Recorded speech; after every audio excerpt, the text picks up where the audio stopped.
Edion. Duhet mësojmë tekstin e Kolës që thotë 7 thika në shpinë. Pek. Kështu na bë dhe mbrëm në Eurovision, e pa imagjinueshme. Unë e thash që lutesha që ju rit t'i jepnin pik, por ja që treguan veten që politika vijon të mbizotëroj Eurovisionin, ndërkohë nga ana tjetër populli si Europës dhe i gjithë botës foli duke rinditur Shqipërinë me votat e tyre në vendin e 5 dhe me votat e Europës që na dhanë dhe me votat e botës që na dhanë 10 pikë në vendin e 2, por dolëm në vendin e 3 pasi jurit votuan ato shtete që në mënyrë të çuditshme nga publiku morën 0 pikë. Pra ka qenë edhe një lloj strategjie për të ndihmuar shtete si Zvicra që mori 0 pikë, si le të themi UK-a që mori 0 pikë nga publiku. Po, Italia dhe Greqia ishin ato që Italia nuk i japi as pak pikë, Greqia shumë pak. Ishte kjo ndoshta një befasi shumë e madhe?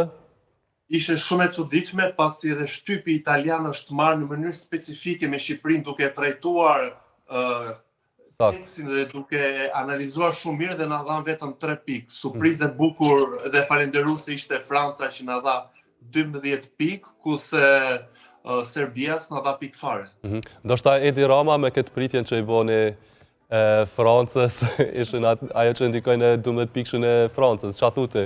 Sepse edhe Shqipëria ja kthej 12 pikë Francës.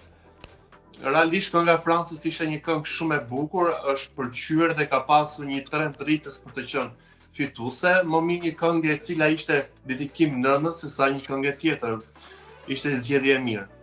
Edion, siç duket Vanesa, djedha një parashikim që Shqipëria nuk do të triumfojë të pas parasysh politikat në Eurovision. A mendon që kishte edhe drejt Vanesa? Po shikoja story që kisha hedhur dhe muaj më parë kisha renditur Shqipërinë në vendin që do të ishte në top 10, pra në 10-ën dhe ashtu dolën, por duke parë të gjithë mbështetjen, duke parë të gjithë jehonën që kishte, e pozicionova më lart, kurse si nuk e shikoja fituese. Dëshira jon ishte që ti ishe fituese për të gjithë gjën unike që sollin në këtë Eurovision, por i bie që vitin tjetër duhet të çojmë dikë nga komuniteti LGBT që ju rit ta lçojnë dorën dhe t'i japin pikë, se kjo punë kështu vajti.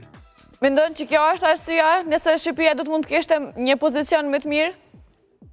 Po tani çojmë një këngë që i kishte të gjitha komponentët, kishte tekstin, kishte historinë, kishte fabulin, ishte ndërtuar në mënyrë magjike dhe të mos i ikje pikë shkodrës elektronike